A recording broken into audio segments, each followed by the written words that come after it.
Hello everyone and welcome to episode number 67 of the Town Social, where the Terriers brought us some pre-Christmas spirit with two brilliant wins against Wigan and Mansfield. We went into face a Wigan Athletic side who had a particularly stingy defence, only conceding, I think, 14 goals all season. Let's be honest, it was never going to be a free-scoring game.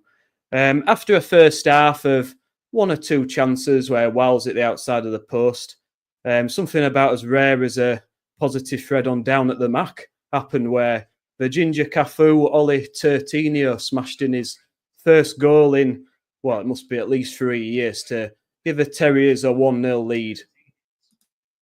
To be honest, I've seen more warmer, brighter, happier atmospheres at Coroner's Court hearings than I did on that Tuesday night. It was pretty dour and sombre, wasn't it, all things considered? But in the end, we managed to come away with the 3 points. And then we went into play a Mansfield side that was, always going to be a very, very difficult game. Lost 4 on the bounce, not an easy place to go. And the conditions, let's be honest, were utterly abysmal. But Ian was jumping for joy when one of his favourite players, Josh Karoma, laid it off to his other favourite player, Ben Wiles, to put in a really neat finish at the far post. Town switched off a bit from a corner, allowing Mansfield back into it, only for Karoma to place a beautiful shot in at the far post after a really good layoff from Wardy. Ultimately, 6 points, 4 wins in a row. The Terriers sit 4th in the league.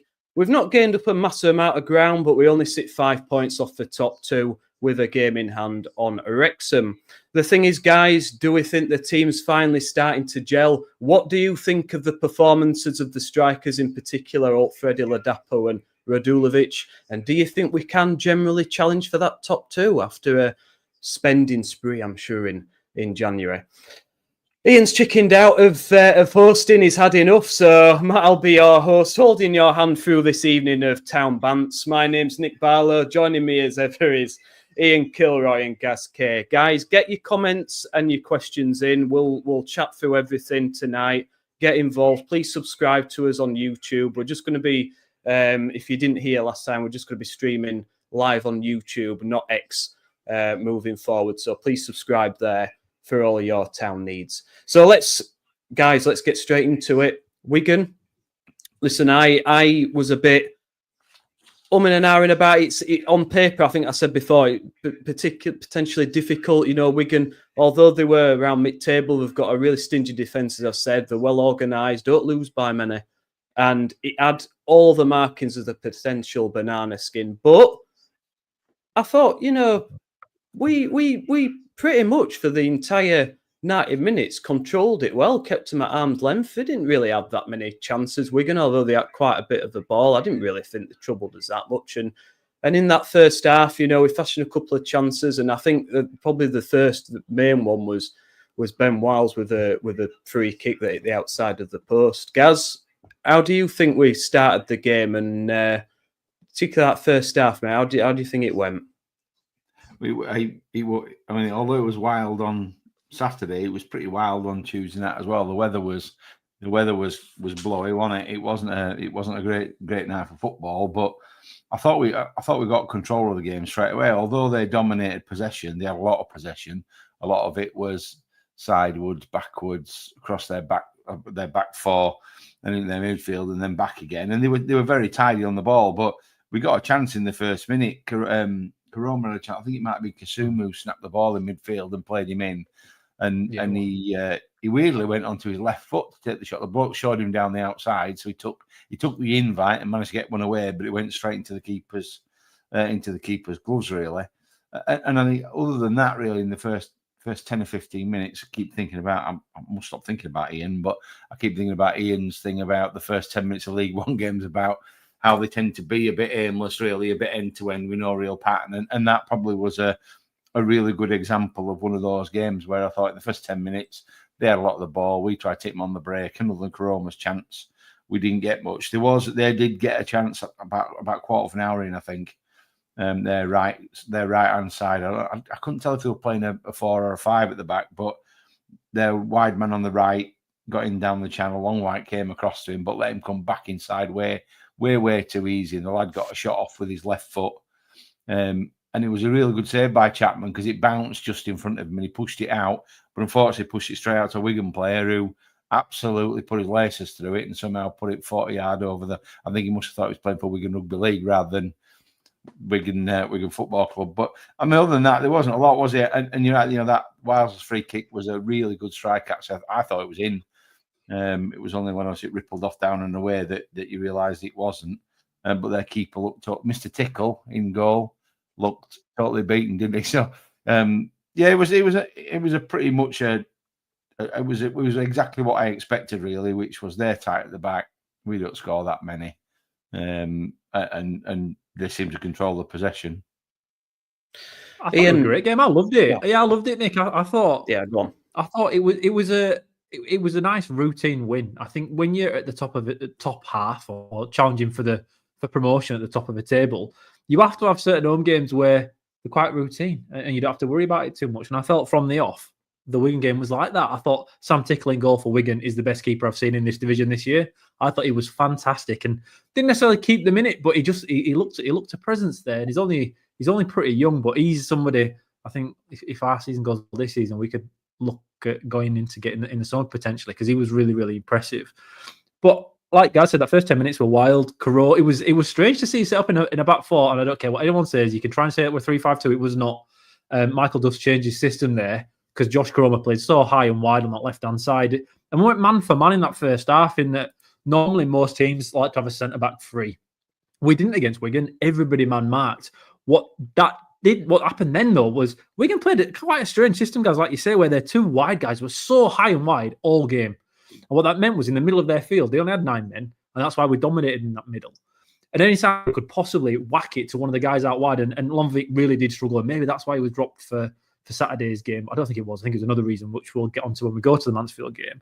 But they were just pinging it out to the guys out wide, then trying to flick it back into the centre forwards. And you can see Maloney's done a fantastic job with Wigan in their budget last year, I think, and this year is 3 to 4 million. It's quite small for League One.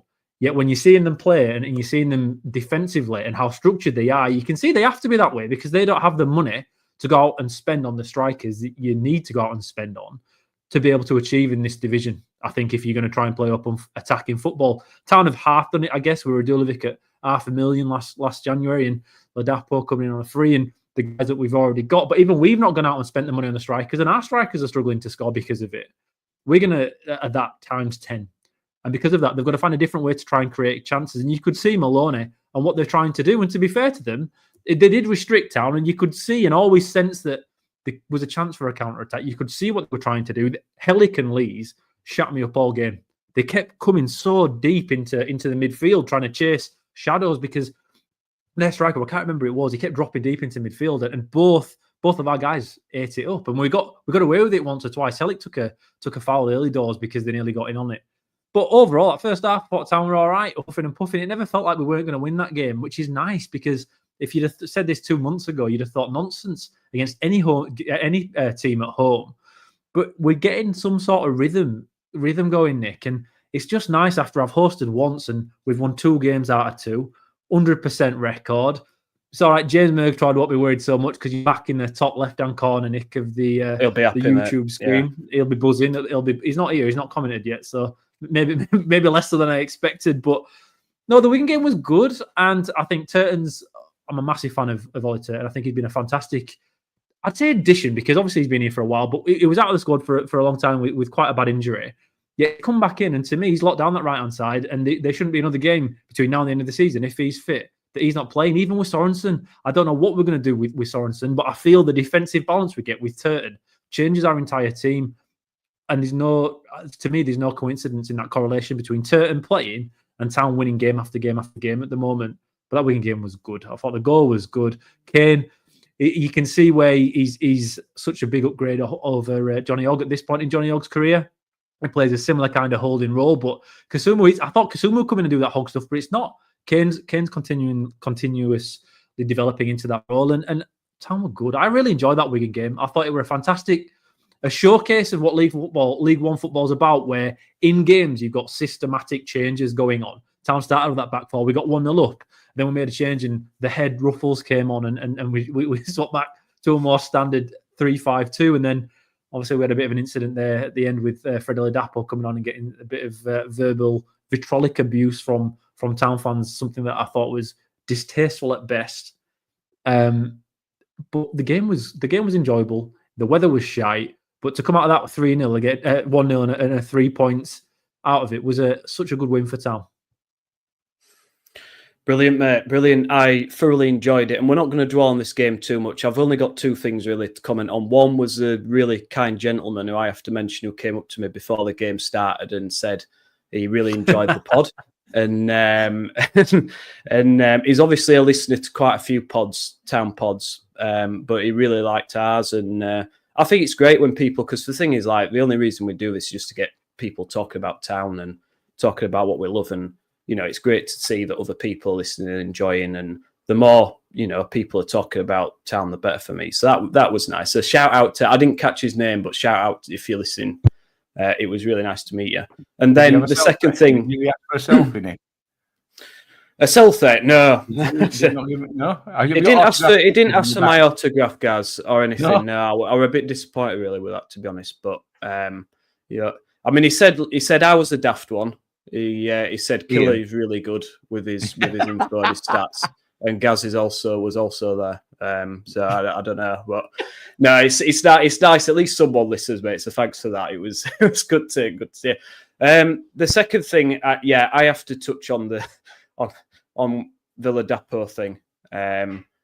Watching it, I mean, oh God, I felt about as comfortable as Greg Wallace at a feminist rally watching it play out. It was absolutely. I mean, the bloke he were on the pitch for what, about 20 minutes.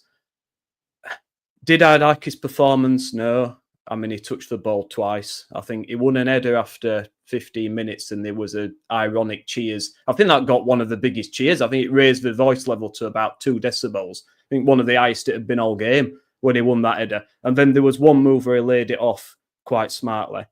He didn't do much else, but I have to agree with you, Ian. I mean, the bloke, he'd barely been on the pitch and people were shouting abuse and shit, get off, and that just, it's not going to help anyone, is it? What's that going to achieve? Like, if the bloke's low on confidence, he's experienced, he's been there, done it, got the t-shirt, he's probably used to it. It's water off a duck's back, probably, but that's not the point. Like, the whole point is that we go and support the team, and if someone's low on confidence, the last thing they want to hear is everyone just laying into them and laughing at the performance after like 5 minutes of being on the pitch. Like, I don't get that.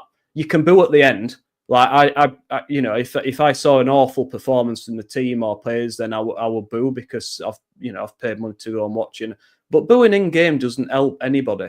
It doesn't help anybody, and it all felt a bit uncomfortable for me watching that unfold. When you've got players like Radulovic that does nothing as well, but doesn't seem to. I mean, people are happy with Radulovic. Don't get me wrong, but it wasn't. He didn't get the same vitriol as Ladapo for me, which is a bit wrong.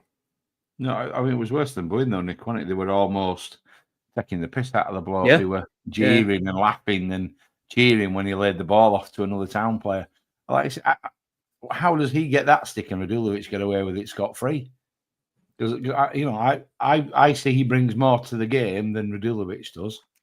What does Radulovic bring to a game when he came in? On Saturday when he came on at Mansfield, he started most of their attacks after he came on. His first touch was horrendous. There was one where the ball came and dropped. Some great assists in there, mate. The ball dropped in and dropped between him and another player. And he was so busy looking at the centre half behind him, the ball bounced 2 feet away because he wasn't watching the flight of the ball. Wasn't Radulovic. So, and I think Ladapo, when he came on at Orient, he actually made a difference because it suddenly gave Karoma a load of space. So the bloke can bring something to a team that Radulovic doesn't. But I'm with you, Nick. Look, if you want to tell him he's shite or boo him or whatever, wait till the game's finished. You pay your money, you take your choice, right? If you want to catcall people after the game, knock yourself out. But during the game, it's not right helpful, is it? It would bullshit. I'm not saying offense with this one. I thought it's unacceptable. It's unacceptable what happened to Fred Ladapo against Wigan. I thought it was a fucking joke. He's come on, and we changed system again at that point to go with a one striker Freddie Dapo's job was to stop the pass back to the keeper and to the centre-back, and to allow one centre-back, the weaker centre-back, to take it forward. That's what his job was to do. And he did not stop running. He did not stop running, but within 60 seconds of it happened, a guy stood up behind me and said, "You fucking stupid donkey." That's what he said about Freddie Dapo. And it wasn't just him. There were other people all the way around the ground doing it. And then it led to this jeering every time he got it, laughing and belittling him. It's a joke. He's not even the worst striker we have. Marshall's performance on Saturday prior to getting injured was embarrassing. Bojan Radulovic, for somebody who's cost £500,000, never looks like a professional footballer, let alone somebody who once scored 19 goals or whatever in a promotion season in League One, like Freddie Dapo has. Freddie Dapo might not be the striker I think town fans want, and I think that's where the problem starts. We expected, or some fans expected, something different. But the performance up until the point where he started getting jeered against Wigan was fine. But then when obviously it did happen and people started giving him shit, you could visibly see from the stands that it was bothering him. There were one way the only thing I saw him do wrong was there was a pass to him and he was looking over his left shoulder, his right shoulder, his left shoulder, and he kind of made a mess of it. And yeah, not all strikers made that error.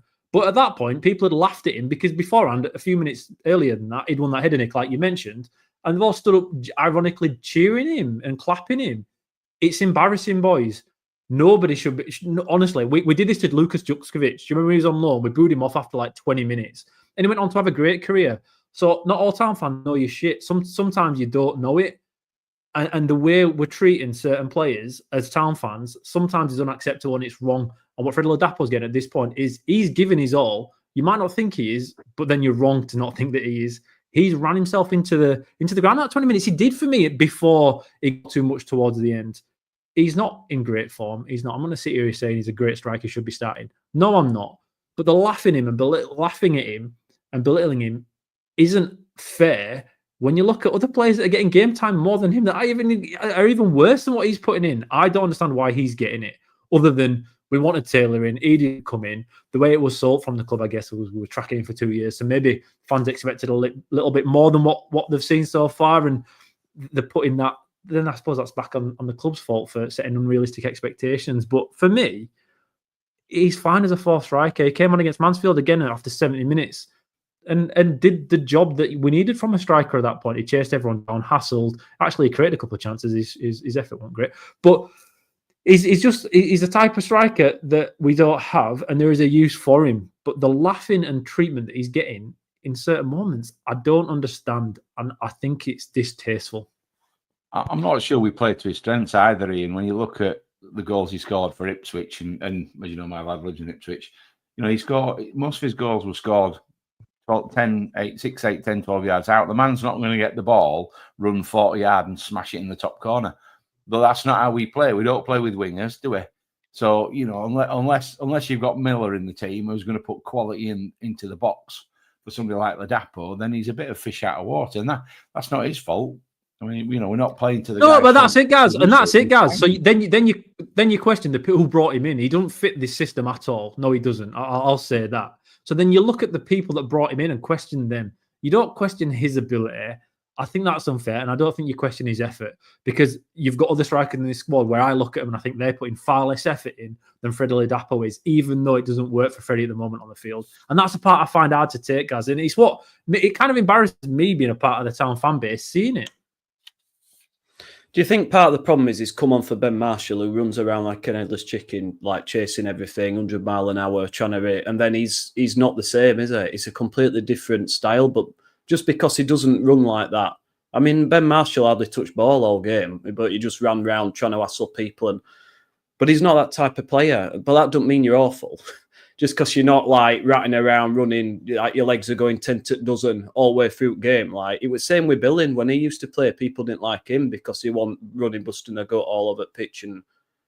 But he had quality. I think problem with Dapo is he's got that experience. He's got that reputation of being okay at this level. So people expected him to come in and just start scoring. But the bloke, I don't think he's particularly sharp. Match sharpness is there. I think there was one chance where it came in from the left side, and instead of running in front of the defender to get onto it, he kind of stayed behind, and then the chance went. And I think maybe with a bit more match sharpness, and he'd probably be making that run into near post and getting on the end of it. But I agree. I think, sometimes we do this though, don't we? We put his own players out to dry all the time.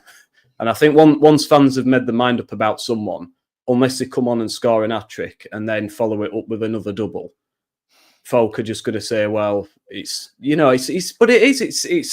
ridiculous. And we've got other strikers who are shite that get, too much of a free ride as well. But we do, don't we? Like, none of them, we haven't really got, it's not like we've got loads of amazing prolific strikers who are smashing goals left, right and centre. Like, I just think, we are, I think once Town fans make their mind up about someone, it's very, very difficult to change that mindset. And that's not really that player's fault. And they're never going to come good when they're coming on to jeers and just people taking piss out of them. That's not going to help anyone. But anyway, right, rant over with that one. But yeah, get your comments, guys. What do you think? Like, I'm interested to know your thoughts on this. Do you think that we're right? Do you think it's harsh, or do you think it's justified? But let's move on, because brilliant 3 points against Wigan. And then you look out your window at the conditions yesterday and you just think, away at Mansfield in this weather with their team, quite physical, it's going to be hard, isn't it? It's going to be really, really tough. And this is just the sort of game that towards the beginning of the season we'd lose, I think. I think it helped that they're on a bit of a poor run of form. But still, that doesn't take away from the fact that we've gone there and, to me, in the conditions, put in a really, really good performance. Gaz, I don't know, did you go to this one or? No, I was going to go, but I couldn't I missed the tickets. They all sold out really quickly, didn't they? So, yeah. But no, I didn't go. I watched it on iFollow. But the first talking point, obviously, after 8 minutes, Karoma bursts down the left-hand side, gets past Aikens with ease, puts it across, and you're almost thinking the chance has gone because it goes out wide, but then Wells picks up, and it's the more you see it, the more you realise what a brilliant finish it is. He just takes it straight and he puts it probably the only place where the keeper can't get to it in his near post. It's a brilliant finish, and it just gets us off to the perfect start, doesn't it? It does, and I was worried when they put Karoma at left wing back. They obviously made a change and brought in Pearson for Longwhite, so we changed the three. Other fans lost interest, or if he's froze, can you tell? I think he's froze. Yeah, he's frozen. Yeah. But it was, it was a goal. Karoma, because I was worried about Aikens up against him, because Aikens is big and rangy and quite quick. But actually, the goal was a great goal. It was a horrendous ball out from Chapman to Kane, but Kane somehow managed to turn him, toe poke it away to get Karoma off down the line, and Aikens he couldn't catch him. I mean, he absolutely turned the afterburners on, and the bloke couldn't catch him. But it was just all about this. That goal was all about desire for me. He wanted to get past Aikens, and he went to the byline, which he did a couple of 3 times in the game when he was playing left wing back, which normally you'd expect him to get to the 18-yard box and want to come back inside. But he didn't. He went all the way, pulled it back, and Wild showed as much desire to get in on that ball as Karoma had with his run, because he was picked up by their number 8, and within 5 yards, Ben Wiles had got 5 yards in front of him. He just absolutely stretched his legs out, and as you said, a fantastic finish, because the keeper was as narrow as you like. I mean, he did so well to tuck it away, and it was a great goal, and probably a little bit against the run of play. I thought in the first few minutes they seemed to cope better with the conditions than we did. I guess they're used to having a stadium that's got one side that's open. Although I was slightly worried to hear that that tin shed that they've got on that stand that's closed, that's been shut 18 years, and I know I've stood on that terrace, so that shows you how long I've been going, which is a bit disappointing, isn't it? But yeah, it was, because I think there was a cross in the first few minutes where Chapman sort of flapped. It was a cross, but then it almost turned into a shot because of the wind, and Chapman flapped at it. And I thought they got a bit of a grip of the conditions sooner than we did. But once we scored the goal, I thought we took full control of, other than the cock up for their equaliser, I thought we had pretty much full control of that half then after that. It was strange seeing that starting lineup, wasn't it? You can't pretend, I can't be the only person seeing Lundvik being dropped for the slowest back 3 in the history of League One, probably, when it comes to Pearson, Lees and Hellick. But fair play to Michael Duff, because he got it fucking spot on, didn't he? Spot on. He knew going into that, saw the conditions, and thought, do you know what? Let's put the big boys in. And they didn't miss a beat when it came to heading it. They did everything, absolutely everything. Lee's too much so in the 95th minute after. But we just headed everything. It was such a good team selection that I think the game was won before we kicked off. I genuinely do. I think that back three enabled us to play so much higher in that first half as well. But seeing Koroma play as well as he is, how good would it be if we had Sorba Thomas on the other side? How do you think that'd go with two wing backs as good as Koroma and Sorba Thomas? And I think if we bring him back in January, that'd be better than bringing a new striker in. But no, I thought we were all right, guys. Like I say, that first 7 minutes. Again, don't look at your first 10 minutes because it's always frantic. But Mansfield did start in that first 7 minutes like they were Barcelona. I was worried. I'm thinking, I know they've lost Keeler Dunn, who scored 28 goals or whatever last year from a midfield role to Barnsley in the summer. But I'm thinking, how good are Mansfield? They are missing Lee Gregor. And now Mansfield's form going into this game, I think they'd lost 4 out of 5 or 3 out of 5, and they haven't won for ages in the league. But they're missing Lee Gregor, who's the top goal scorer. And obviously he's pretty old, but pretty prolific when it comes to scoring. And since he's been out, Will Evans has come in. And obviously he was linked with Town last year. I don't know if you remember that. He was at, I think, Newport prior to that. And we were looking at him, I think, in January last season. And for every reason, hasn't come in. But they looked like they kind of could play football a bit, but didn't know how to really break us down. And in that first half, once Town got a grip of it, Chrome looked fantastic. He looked best player on that field by miles. I was watching the game and listening with BBC Nottingham. Is it Nottinghamshire that have the Mansfield games, I think?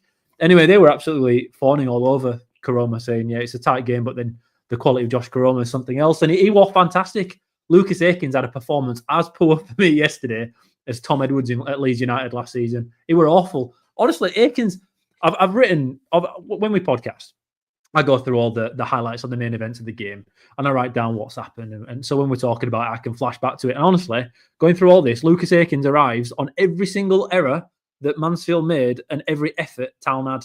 He had an absolute shocker. And I cannot believe they've managed to transform him from a striker, obviously, when he was with us years ago, to now a wing back, because he's not equipped to be a wing back. Josh Koroma taught him a lesson time and time and time again. And if Marshall had stayed on and Koroma had stayed wide left, I actually think would have probably done better than how the game actually went, because it was ripping him to shreds down that left hand side.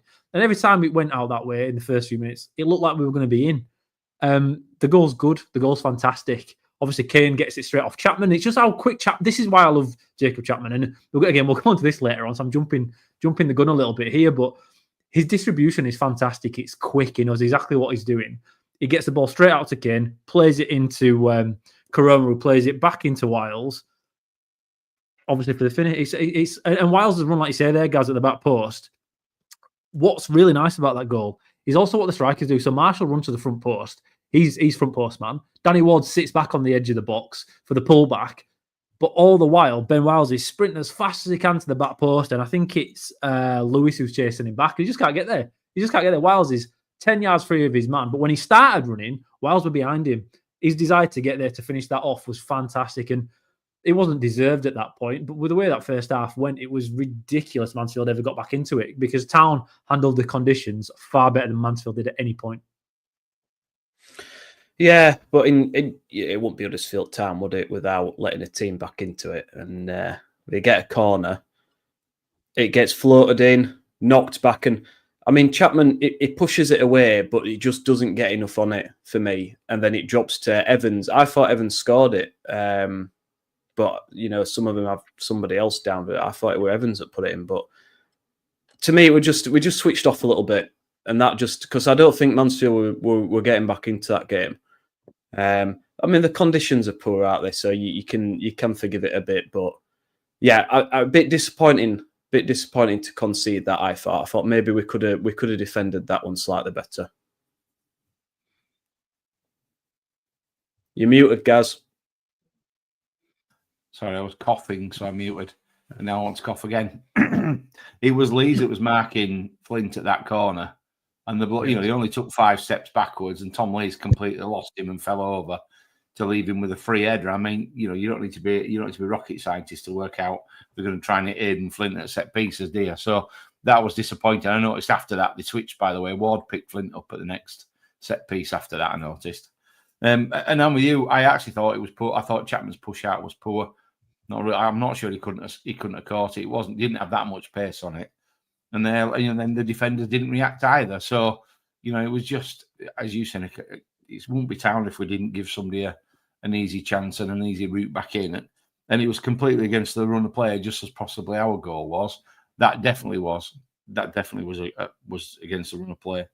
But it was just so disappointing. It was a bit soul sapping really after such a strong start. You knew it were coming though, guys, didn't you? You knew would gift him a way back into it. Huddersfield Town, Charity FC. Like I said, Tom Leeser, what is he doing?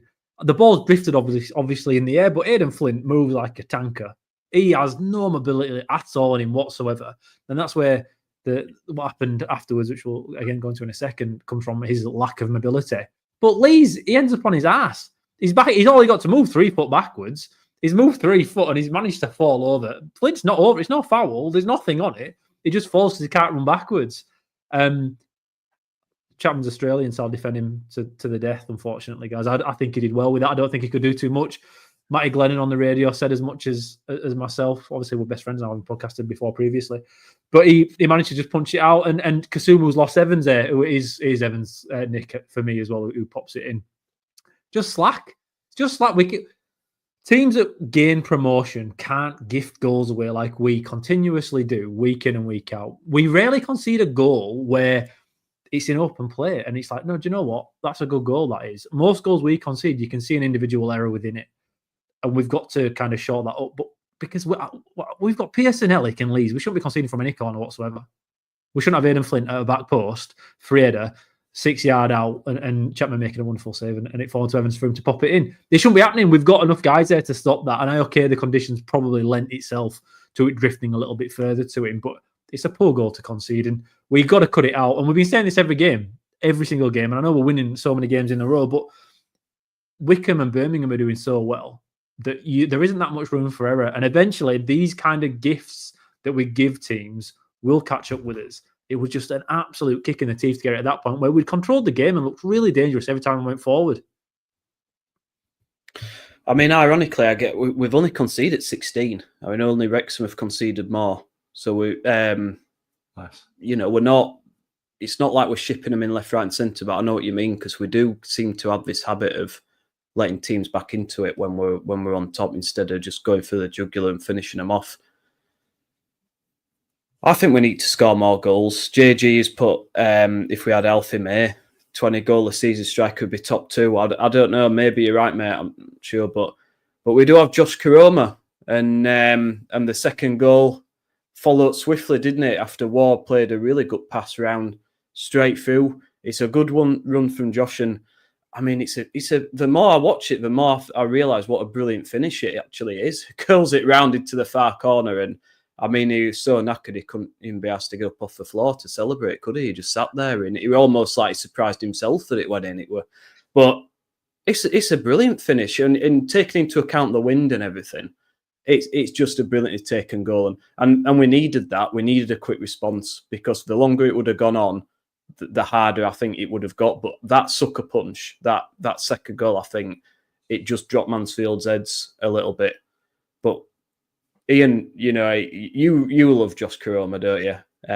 You see him as a striker now. I really like him on wide left, cutting in still. I think he has more to offer there, but that's a brilliant goal, isn't it?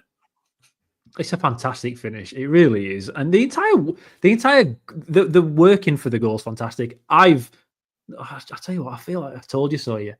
I've championed Danny Ward this season as being our best striker.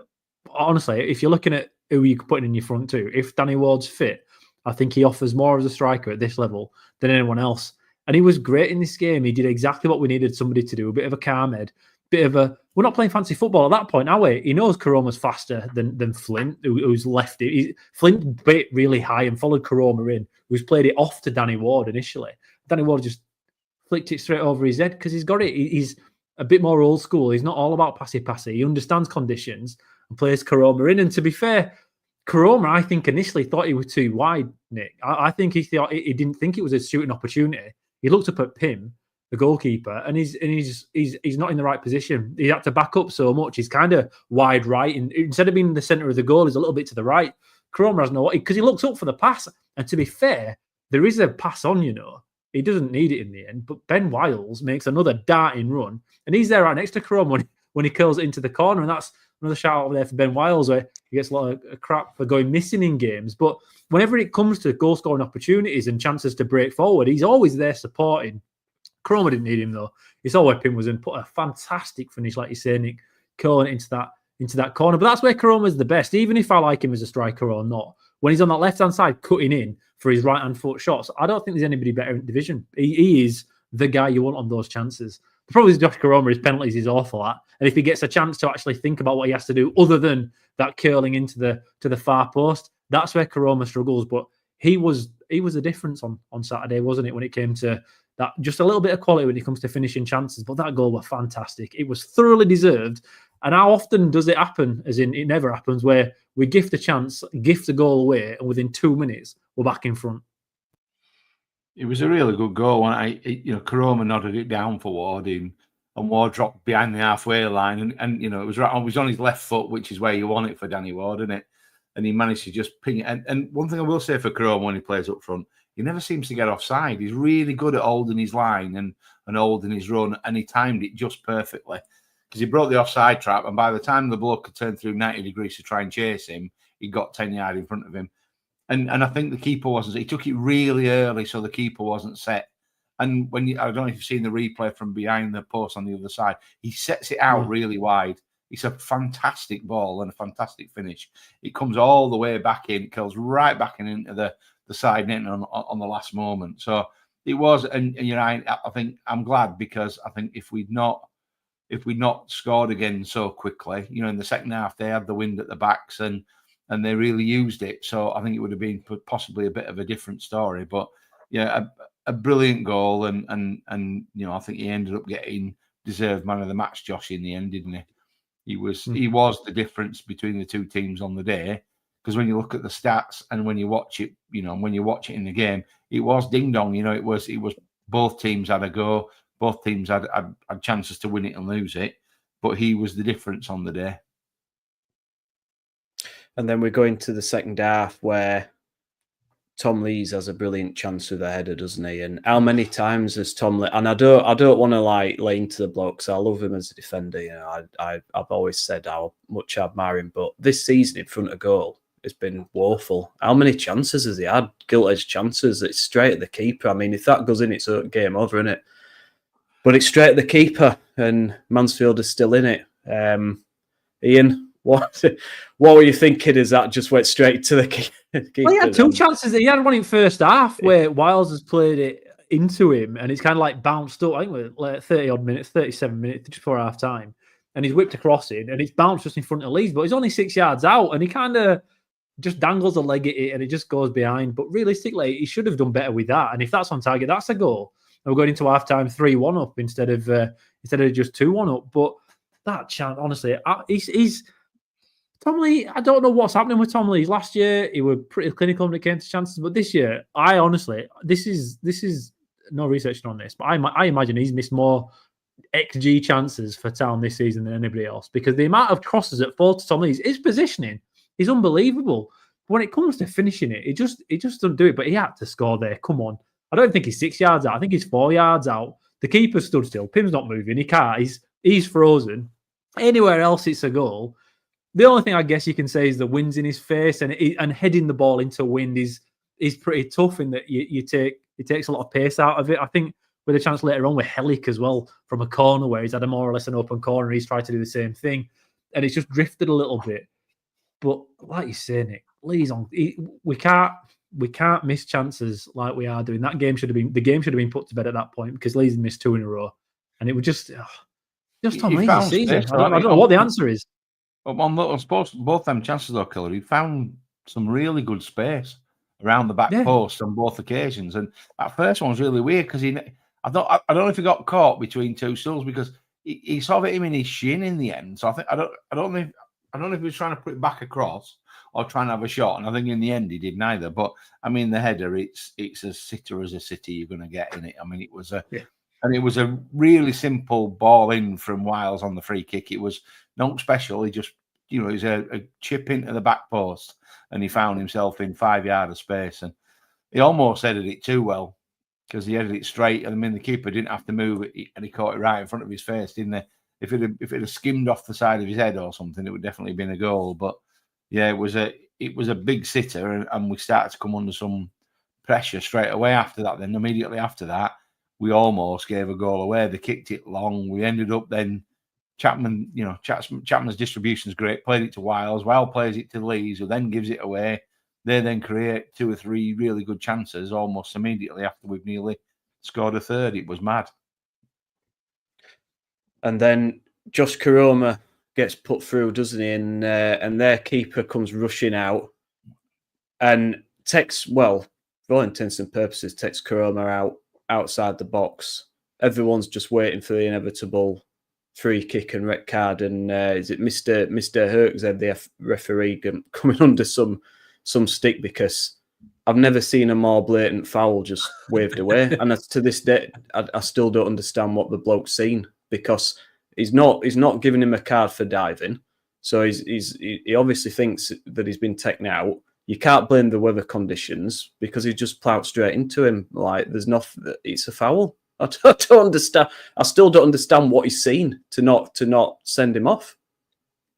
I think that is the worst decision I've ever seen in a town game. Not ever. Like, we've seen 3 yellow cards before in a World Cup. We've seen ridiculous things. When it comes to just standard decisions not given, the ref's right next to it, the liner's right next to it. Karoma runs through. Pim goes in. There's 2 reasons to sending off. A, he's last man. B, right, he's gone in dangerously with his foot above the ball. Even if it's not like the last man, it should have been a sending off. It were awful. It were absolutely awful. And I don't understand how the ref is not giving it. I don't get it. I've watched it back so many times thinking, has Karoma made a meal of it? And now the only thing Karoma did was, after he's been taken down, he's kind of half got up and gone down again. But by then, the ref's already said play on. The ref's not blowing his whistle at that point. He's already said, nah, crack on here, boys. Whereas if Karoma's done that and then the ref's gone, oh no, he must be fine, he's making a meal of it because he's tried to get up and chase the ball down. But Karoma's touched it past him. There's no one else near him. It's outside the box. So double jeopardy is not in play, where if it's a penalty, he can't be sending off as well. Karoma is going to get that ball. If he stays on his feet, Karoma's getting that ball because Bacchus, the Mansfield defender, gets it, right? So you can't say he's touched it and it's gone too far because Karoma did touch it and Bacchus managed to catch it. There is absolutely no reason whatsoever that isn't a sending off. Unless, like you say, Nick, where the ref thinks he's dived. You can get that wrong. But he don't think that either. He doesn't think he's dived. So he must have known he's not dived. That will go to my grave. I will go to my grave not understanding why that was a red card. I will talk about this for years to come. In that, I think if it's 1-1, he gets sent off. If we're losing, he gets sent off. If we're at home, he gets sent off. But we're away, we're 2-1 up in awful conditions, and for whatever reasons they haven't sent him off. It was ridiculous. Well, the liner was that side as well, so I can't believe the linesman didn't flag. The only thing I can think is that he thinks the keeper's kicked the ball onto Karoma, because the ball goes in a straight line. It's obvious that Karoma's touched it and played it. It's come off Karoma, because if the keeper puts it, it either comes right back where it's come from or it's out for a throw. And he doesn't. It goes past the keeper and, as you say, into the box for Karoma to run to. I couldn't. I honestly, I still can't believe it now. He didn't give a foul. I honestly can't believe he didn't give a foul. It was. I was waiting for him to blow the whistle, and then I'm thinking, well, perhaps I haven't heard the whistle. When he went to Chrome to check he was okay, I'm thinking he's having a bit of a thinky before he decides if he sends him off or not. And then the next thing is it's a throw-in. Just absolutely bizarre. Absolutely bizarre. I mean, thank Christ we won. Because, I mean, when Nigel Clough comes over to Michael Duff and says, oh, yeah, that were a red card, it definitely is. I can't believe it. And the thing is, when things like that happen, you could be forgiving, like, the players for thinking, well, God, it might not be our day here. We miss a sitter. We don't get the sending off. It's backs to the wall. And then right at the end, I mean, it wouldn't be time, would it, without making our hearts race just one last time. And I thought, what are we in? The 95th minute. The ball comes in and Leesy gets his head to it and nearly puts it in his own net. Goes off the bar. Everyone's like nearly having a heart attack behind it, but just to make it more interesting. I think Chapman might have got to it, to be fair, but bloody hell, we don't we can't just batter someone 3 or 4-1 and we all put our feet up and just have a nice relaxing one, can we? I mean, Fiona's put here both games the final whistle couldn't come soon enough, and I couldn't agree more. I was so relieved to see it bounce off, because that would have just been soul destroying, wouldn't it? I thought it would have been. But what was sorry guys, what was very knocked down was between Karoma getting murdered and not getting the red card for Pim. Actually, Mansfield created nothing. You can go back from the highlights, and from 62 minutes and 95 minutes, nothing happens. And obviously, on our WhatsApp group, I put the bit of a joke highlights in there, and all that happened in between 60 minutes and 95 minutes was Jacob Chapman taking dead balls. He took so many dead balls, and he got booked, obviously, at the end of the first half for time wasting. But he just constantly, all that happened when Mansfield got it, they kind of played it forward with an awful speculative ball, because our 3 centre-backs were so solid, ended up with Chapman. And Chapman took about 20 minutes to take every single kick. Mansfield fans were giving him a jeering that I've only seen when Ladapo at home against Wigan last week. But it would just, nothing happened. Nothing happened all game until Stephen Quinn smashes a ball up and Lees is backing up again. Do you know what? I know Tom Lees' problem. He's got the Siemens. He's got the David Siemens against Ronaldinho in 2002 World Cup, hasn't he? Where he can't run backwards. And whenever he's running backwards, all can happen. And what's he doing? What's he doing that for? There's no one near him. The wind's going to take it out for a dead ball. And he's chased it back, and he's flicked it. And I'm with you, though, Nick. I think Chapman would have probably had it if it were dropping under that bar. But, tell you what, that would have been a robbery had we have dropped any points, having put in such a shift in that first half. We were the better team, and then in the second half we were professional and really gave nothing away, and should have probably, like you say, if Karoma was given the correct decision, they're gone 3-1 up, or Mansfield are down to 10 men. If Lees has dropped that under the bar, it'd have been a very different podcast, this one. Well, I was going to say, he's like, apparently kangaroos can't run backwards. Isn't that right? Is that you being Australian, part Australian, you should know. Perhaps he's part kangaroo. But yeah, we did. That's what I was just going to say. I thought we controlled the game. Ogg came on 70 minutes or whatever, and I thought he helped really solidify it up as well. I mean, Chapman only made 2 saves in the game, and those were the ones around about 50 minutes, which was not long after Lees had missed his header. You know, he made 1 save at his near post, which was regulation, and then 1 which was a really good shot, but he got across and saved it well. Other than that, I can't remember him making a save, really. They had a lot of the ball, and they put it forward fairly quickly. But I'm with you. I thought we controlled the last 30 minutes, a bit like we did at Leyton Orient. You know, we managed to control the game in the last 15, 20 minutes. And I guess that's probably a real development, and probably something that just trying to get into the team now, that we've got to manage these situations much better than we probably have done in recent history. Same as Wigan as well. Sorry, Nick. No, go on, mate. Yeah, sorry, Nick. Just 70 minutes in, Freddie Ladapo comes on and puts in a shift until the end of the game and does exactly what he did against Wigan. But with the away fans, who I think have a different sentiment when it comes to how performances are going, maybe because you're away from them, the conditions, it's a bit more acceptable. But he ran the game out with Hogg, and to be fair, Bojan came on at 78 minutes, put in possibly the worst 12 minutes of any Town player this season, in that he gave the ball away. Free kicks, gave the ball away, won no challenges. The regression in Bojan Radulovic, even from 3 months ago to now, is ridiculous. But it was just nice to see, like you say, us closing it out. It's since I backed him and said I wanted him to score more goals, he's been woeful. He's done nothing. You've done nothing for me, Bojan. You've let me down big time, mate. Yeah, I mean, it were like Wigan, though, Gaz, for me as well. Like you said about Leyton Orient, to me, I think there's a bit of a trend here that I'm getting a bit Wagner era vibes from it when we went up. That, you know, we're not smashing teams, but we're going a goal up and we're kind of controlling it. You know, teams aren't looking like they're getting back in the game, and it's not, you know, always the most entertaining football. It's not sparkling, but it's effective, and we're grinding out wins. And, you know, we other than maybe 1 or 2 saves, like you say, Chapman, we're not really been tested that much. We're kind of just holding teams at arm's length. And to me, that's really encouraging. After, you know, those 4 defeats in a row at the beginning of the season, from that to this in a couple of months is, to me, really good progress. Do you think we're clicking, Gaz, finally? Yeah, we've taken 23 points out of the last 30 games, which is just absolutely unbelievable from where we were. And I know it was last week, a week before, we were saying it don't feel like that though, does it? You got games and we don't feel like the crowd. It doesn't feel like a team that's on such a strong run. And in the last 10 games, I think we're second in the form table. Last 6 games, we're top. So we're in really good form. I mean but it's not felt like that. I do feel that this week's been a bit of a turning point for me. I think we're seeing more from the players, and that's feeding back into the fans. And I think the fans are giving a bit more back. Mansfield was sold out. No doubt Cambridge away will be sold out. So that'll be a really good. I think Mansfield sold their tickets out as well. So that probably helps with the atmosphere. So yeah, I mean, I'm not sure I'm ready to say it's Wagner-esque just yet, because I'm not sure the connection between the fans and the players is mended, and I think we're still going to have to keep on.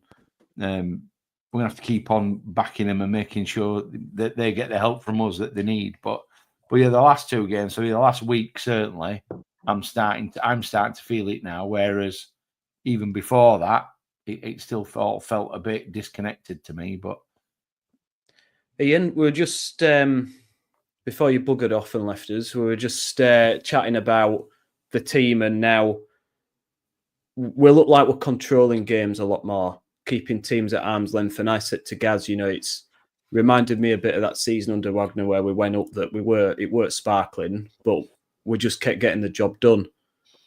Do you think we're starting to click now as a team?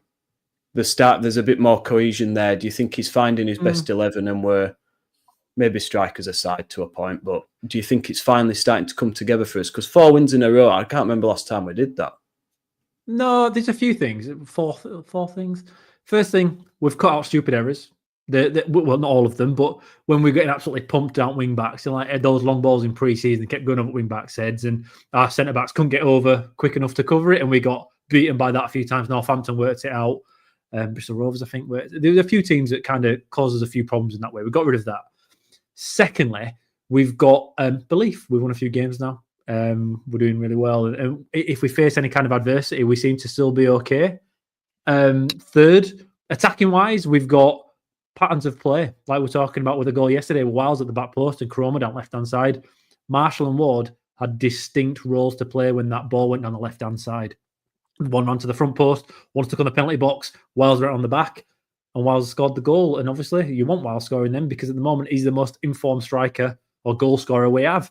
That nice little attacking football, and that's something I picked out earlier in the season, in that whenever we attacked, we didn't really have roles, whereas when Warnock were here, all we ever had was you could see exactly what the plan was every time we went forward. And that's why Warnock's team score goals. Duff initially didn't have that, but that's because I think he was triaging the defensive issues that are now solved. The fourth thing, the most important thing, we're controlling games because our midfield three is as good as, if not better, anybody else in the division. Between Kane Kasumu and Ben Wiles, nobody else can live with that three. Whatever reason, whyever that is, that's up for debate. But whenever those three are on the ball, teams struggle to break us down. Positionally, they're good. Kasumu especially, he chops up all those passing lanes. So for a team to play against us where they've got it in the back line and they're trying to hit the striker's feet really quickly, it's hard because our midfielders are chopping it and blocking it. And you can see it. If you sit there and you just watch Town off the ball, you'll see us set very quickly into that back seven of a 4 and a 3. And I honestly think those 4 things are why we are now looking such a much better team. And it's all on Michael Duff and the stuff behind the scenes. Maybe even Kevin Cheltenham's favourite, Kevin Russell's doing a bit of work there. But whatever reason, we look very organised. And the belief is probably the biggest thing, though, like I say. We've got all these, but then belief comes from having belief in the system that you're playing yourself. But any adversity now isn't the end of the game. And up until very, very recently, Nick, it was, wasn't it? We'd go 1-0 behind, or they'd get a goal from nothing, and the sky would fall in. It doesn't anymore, and I don't think it will. And I think fans are suddenly kind of, slowly buying into this. I think we're warming into a season here that could end pretty well. And it's a bit of a surprise compared to where we were just a few weeks ago. I do wonder if the team are starting to feel the same way as well, Kelly. You look at some of the, you look at the way they celebrated with Turton when he scored his goal. He's clearly very popular in amongst the squad. And the same with Karoma's second goal. I think they're starting to gel as well. I think you're right. I think some of that belief is probably flowing into them. I mean, we've talked before about how mentally broken some of those players were after last year's relegation, and maybe it's also a bit of them, and I think as fans we need to, or certainly as Huddersfield fans, we need to see that, because we've been dished up some absolute shite over the last few years. So that this is only one swallow don't make a summer and all that, but it's certainly starting to feel like they're coming together. And I think when they're more together, when they're more of a team, that really does resonate with the crowd. It works its way up the stands, doesn't it? And I'm wondering if that's what's starting to happen a bit. Well, we've won 3 more games than we did all last season. Well, in December, we've won more away games than last season. It's insane, really, isn't it? The more you think about it, the more shite it becomes last season. But I think people they've just been down watching dour, awful, losing football for so long. The atmosphere on Tuesday was not great, to be honest.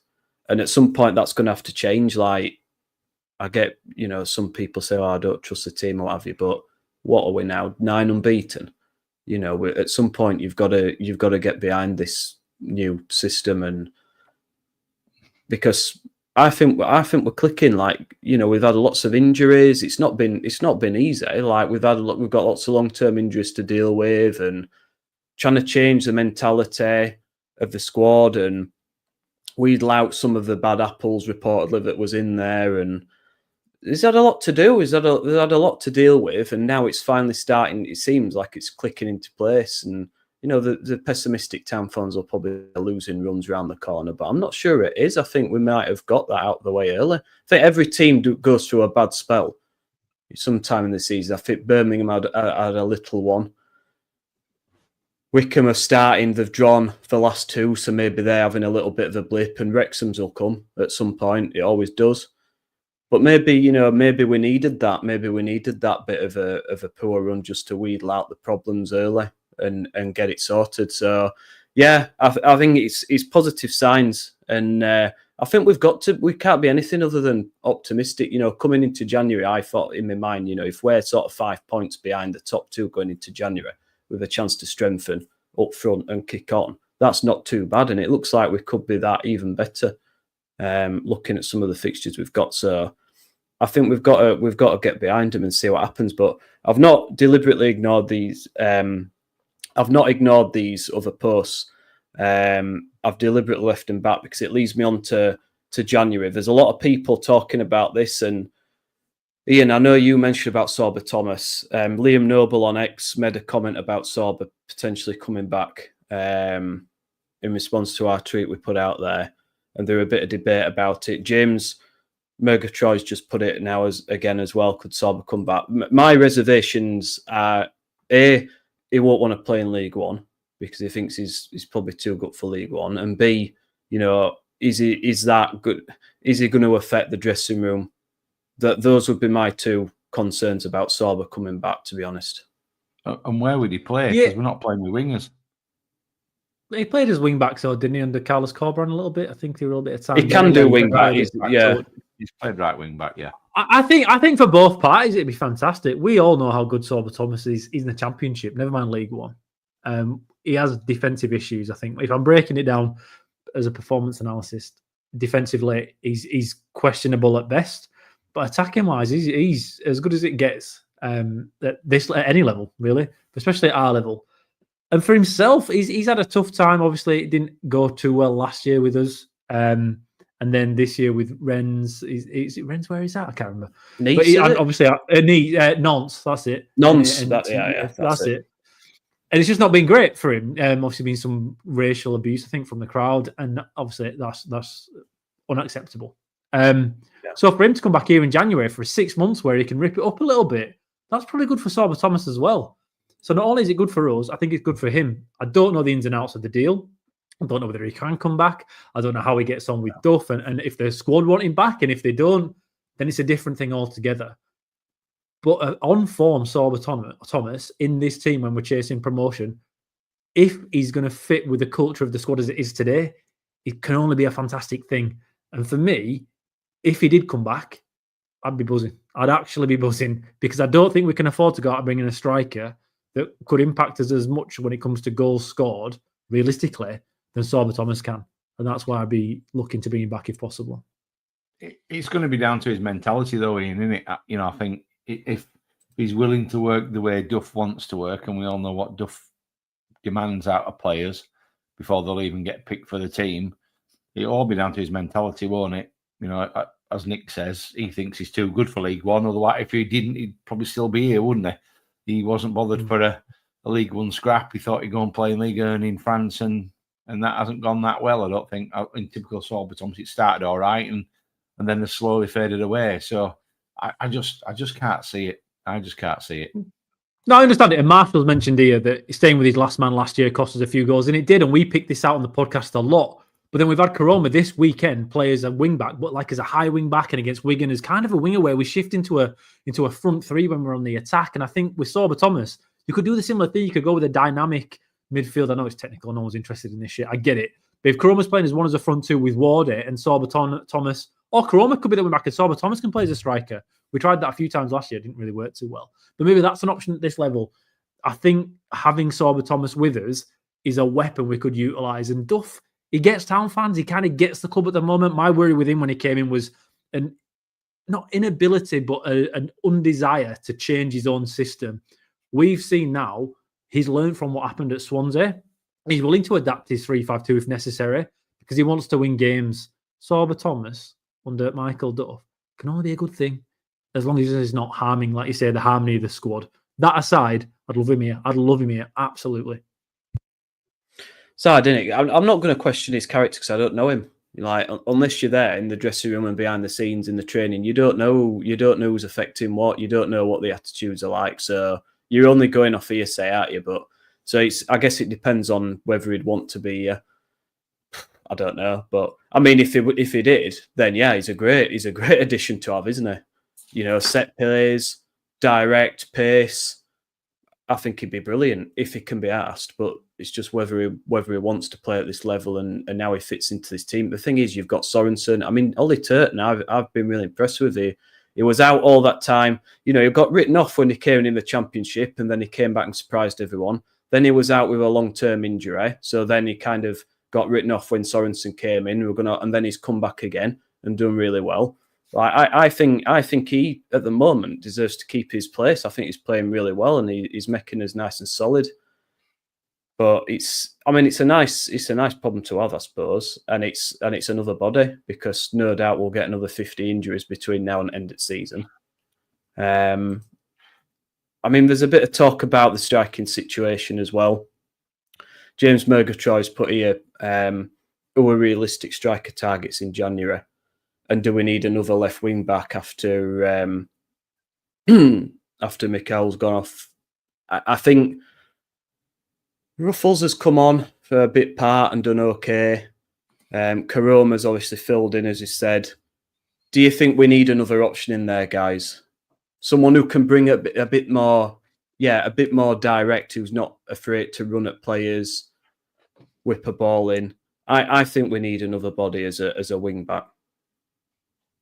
I'm not sure Turton's a natural wing back, is he? He's more of a full back that's willing, and he's such a grafter, is the lad, and he's such a team player. He'll do the job that's been asked of him, and he does it reasonably well. As you say, Nick, since he's come back in, he's done really well and scored a really nice goal against Wigan. His movement for the goal was lovely, and it was a really tidy finish. So, I think the question you ask is, if we're going to score more goals, are we going to do that with Ollie Turton playing as right wing back, or would we do that with Sorensen playing as right wing back? And for me, Sorensen would create way more. If we are going to go out and splash the cash on a striker, then you're going to want people providing quality balls for that striker, and Sorensen's going to do a bit more of that for me than perhaps Ollie Turton would.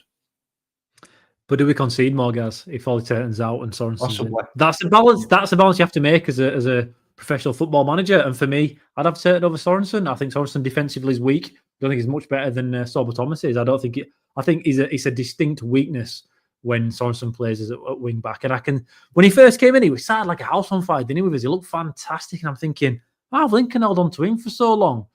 But then as games got tougher, you could see his defensive weakness not being right. Maybe Duff can sort it out with him and he'll become more of an all-round player because, yes, his attacking output's far greater than Turton's and far greater than it'll ever be. but defensively, I don't think it's quite there. We're a wing back short. Duff talks about us only being as good as the wing backs in his system, and we're pretty light. I don't think you'd want Ruffles and Turton starting as wing backs, would you? I don't think anybody wants that. You need at least one side having a bit of pace and direction. So I think we're short of one wing back. And to be fair, it's an entire new system. This is an acceptable place to be in. Our squad's big, though. We can't sit here and pretend we've got a small squad. We've gone through quite a lot of injuries, yet all the players that are starting are still first teamers in this division, and first teamers for teams at the top end of this division. For me, we need somebody like Charlton's Lehman, battered us non-stop for 90 minutes. They had nothing else, but he were a bit of a pain in the ass. We don't have that change of attack kind of guy. We need that. We need somebody that can come in and throw his weight around a bit. To be fair, could Kyle Ludlin do it? He's obviously doing pretty well this year on loan in League Two. How many goals has he got? He's got quite a few. He's not really physical. I understand that. But it just changes the dynamic. If he comes on, the tall centre-back from whoever we're playing is going to have to go mark him, and he'll shift everybody else about, and he can give us something that we don't have. And we just see somebody like that, maybe a bit stronger than Kyle, maybe somebody a bit more of a battering ram than what Kyle Ludlin can ever be. But that's all I think we really need. I don't think we're far off. Evans is to come back. Obviously, he's out at the moment with his big toe injury. I don't know if we're going to touch on that later on, but rumour is Pearson stood on him in training. We can release that information now, can't we? We've just cleared it, make sure we're not dropping anyone in the shit. But the rumour is that Pearson stood on his toe in training, and that's why Evans has been out, and they don't know what the problem is entirely when it comes to his big toe. That might be wrong. I don't know. I'm just saying that's a rumour. But our squad's big. We've got players in every position apart from left wing back, as James has mentioned on the comments. I think that's an issue because after Miller, we don't really have much attacking wise down that side, and a change of kind of style striker. But apart from that, I don't think we need to do much in January. I think midfield sorted, isn't it? Because with Odge to come back, we've got Evans, we've got. I mean, for me, you've got it all there in that midfield three. Kasuma's got the energy. Kane's got the passing, and Wiles has got the movement. So you've got it all there, and you've got experience on the bench as well, haven't you? Exactly. He's just the sort of player you need coming on in a game like yesterday, where it's backs to the wall, holding on, awful conditions. Someone just a calm head, just to slow everything down a bit and just a bit measured. So I think midfield sorted. I think another left. I mean, it'd be great to have more of someone you can utilise at both left wing back and right wing back, someone you could swap over. But if not, I think left wing back could be ideal. And then a striker. I mean, everyone's saying Joe Taylor. I mean, he's barely played. He did well last season, but how long is it going to take to get up to speed? Is he the sort that we're looking for? I don't really know. That's it, Nick. It's not even that, is it? If Taylor comes in, we've got Danny Ward who does a similar kind of thing. You've got Callum Marshall who kind of not, but between them, you got a similar kind of thing. To me, Joe Taylor doesn't look like anything much different than what we already have. No, I mean, he plays off the shoulder. I mean, he's a good finish on him. I mean, I think he would score goals. But do we have too many of the same style striker? I don't know. Do we need one or do we need two? Do we look to try and offload? I mean, Radulovic. I mean, unless we need anyone's like boots doing, like a boot boy. So I don't think anyone's going to be hiring him anytime soon, have they? So, I mean, how long have we got these? Like another year and a half contract have we got on them? Or it's a long time, isn't it? I don't see anyone taking them anytime soon. So I think realistically, we're going to probably only get one striker and maybe a wing back, and that could be it. But maybe that's going to be enough. I don't know. It's exciting though, isn't it? It's exciting just to be in this position where we're in with a shout of top two still, right into the table, winning games. Isn't it nice to be in this position rather than right at the bottom? Right, we need to sign 5 players to try and keep us heads above water before we go down.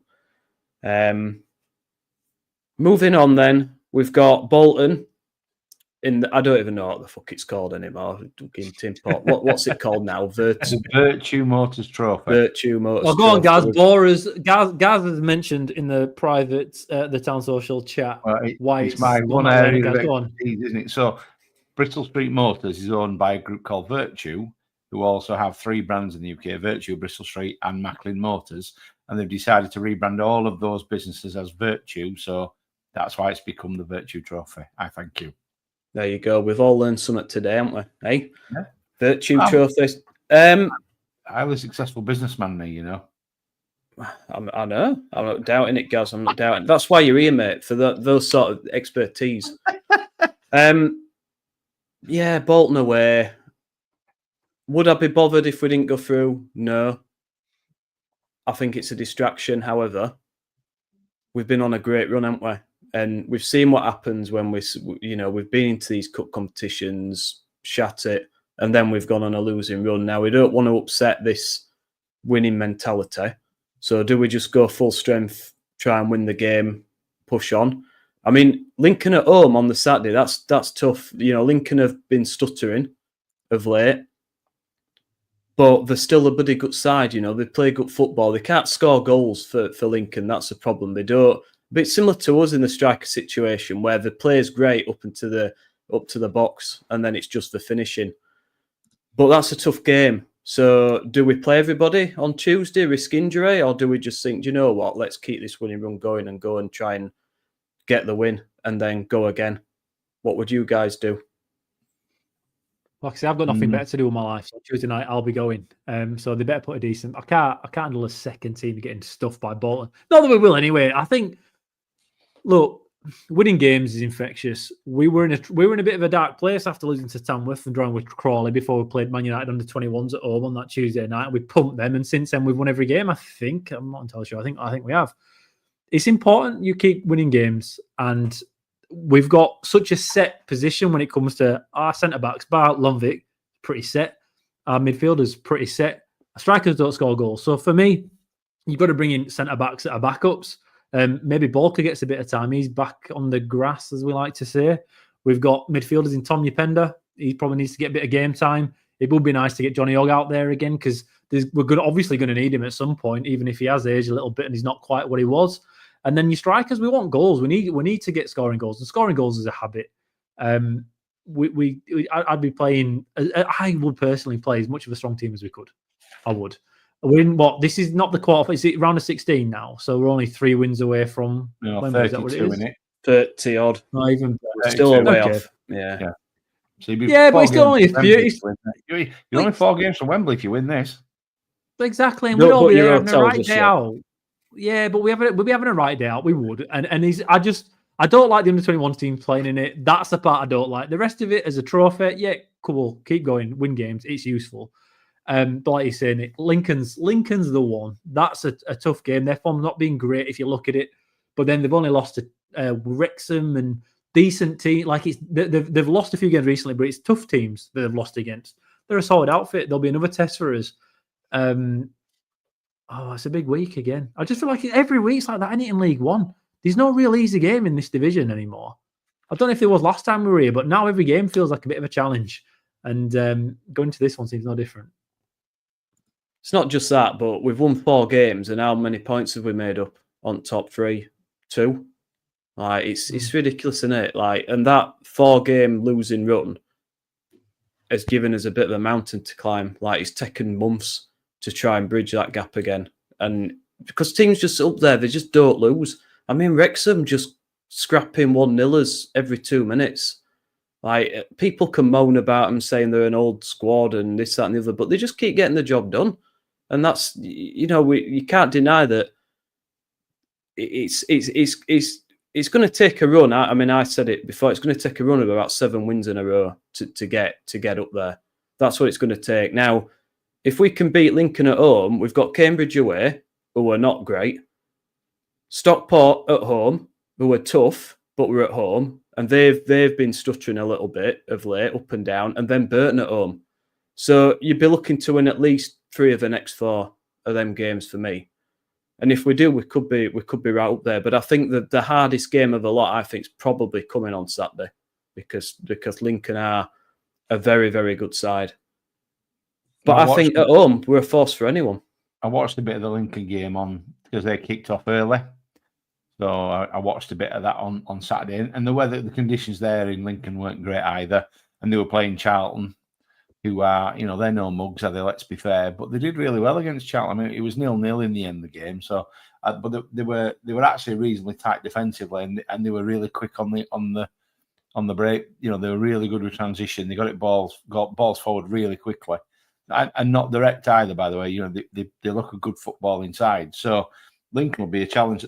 Bolton obviously have bounced back to form since we pumped them 4-1. They've not really played that badly. I think I was looking at the form table a minute ago, and Bolton are 5th in the 10 over the last 10 games. Bolton are 5th in the league form table. We're 2nd. Lincoln are 22nd. So Lincoln are a long way down in terms of form, but I'm with you, Nick. I think they're a decent team. So I hope we play a strong team Tuesday night, because winning's an habit and all that. And we're in good form. Players will want to play. I mean, that's the other thing. These lads that are playing in a winning team are not going to want to step out and be rested or rotated or whatever we call it these days. Dropped. Don't call it dropped anymore, do we? But, you know, I think a decent result on Tuesday night will then set us up nicely for Lincoln, and then Cambridge away just before Christmas, which will be it's another one of these little tight, almost non-league type grounds where we're going to have to go and show our steel and our metal, because actually they're not on a terrible run. Cambridge, they won 4-1, 4-0 Saturday, 4-0, 4-1 Saturday.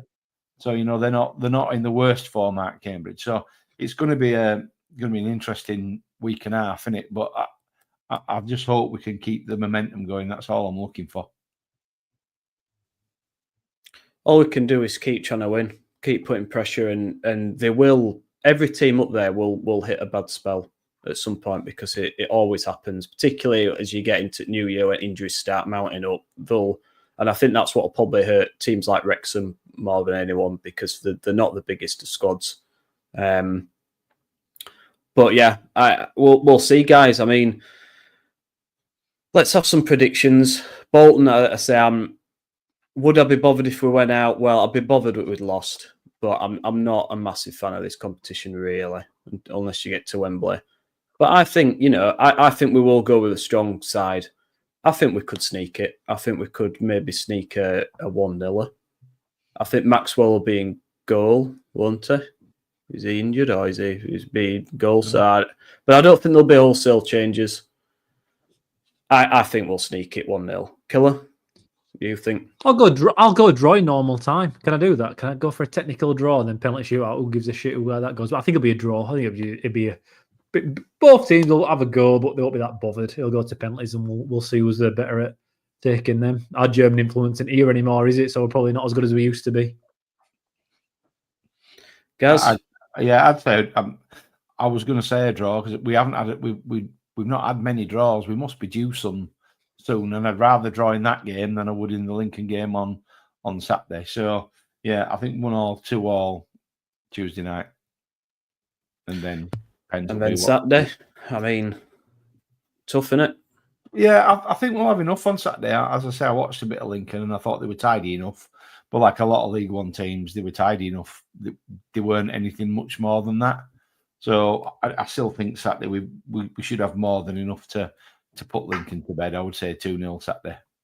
Yeah, I'll go 2-0 as well. Wiles in Karoma again, guys. That's where we're going in it. That's what you're gagging to say. Honestly, do you know what? It's nice being a dickhead. I'm a self-confessed dickhead. And when we started here last year, Josh Karoma's a player and Ben Wiles is a player, and this year all that's happening is Ben Wiles is scoring and Josh Karoma's scoring week in and week out. I'm all for it, and I think I'll be the same again. I think we'll score early doors. It'll be Ben Wiles again, and there'll be Karoma will score first. Ben Wiles plays 90 minutes every week, doesn't he? And then Lincoln will give it a bit of a huff and a puff, and then 70th minute we'll knock in a second and win it a canter. It's just nice seeing us win games without throwing it away at the end and ever feel like we're under pressure. Because even against Wigan, okay, there are a few moments right at the end where you're kind of worried a touch. You don't really feel like we're going to ever throw a game away the same as it normally does being a Town fan. And I think that'll continue this weekend. You're getting some people agreeing with you, Killer, on here on this topic anyway. Philip said, well said, not a fan but ugly behaviour. Talk about Ladapo, and I agree. I'm going to go for 3-1 Town against Lincoln. I think at home, I think we're in that sort of form where at home we can beat anybody. I think if it had been away, that's different. They're a different animal at home, Lincoln. But I think at our place, we're very, very good. And I think we'll concede. But, Lincoln, they do concede a few. So I think 3-1. Ladapo, so we say, to get the third goal. Just to get but yeah, let's keep it going. Let's just keep the run going and see where it takes us. But to be honest, if we were 3-4 points off the top two going into January, you know, I think we've got a chance there if we get the recruitment right. Will we get it right? Who knows? But if we get it right, we've got a chance. And I don't think we could have said that a couple of months ago. I don't think we had that belief, did we? So it's been a big turnaround. So we've got to stay positive. I think that's it, guys, isn't it? We've done enough there. An hour and 20 minutes of dross, of waffle. No, it's nice. It's nice to have a bit of a positive pod, and let's keep it going. I think we'll do another, at least one more before Christmas, won't we? I'm sure. So thank you everybody for listening and all your comments and your questions. It's much appreciated. If you could subscribe to YouTube, that'd be amazing. Guys, we've got the signed shirt, haven't we? God knows from what era and whose signatures are on it. It's a town shirt, apparently.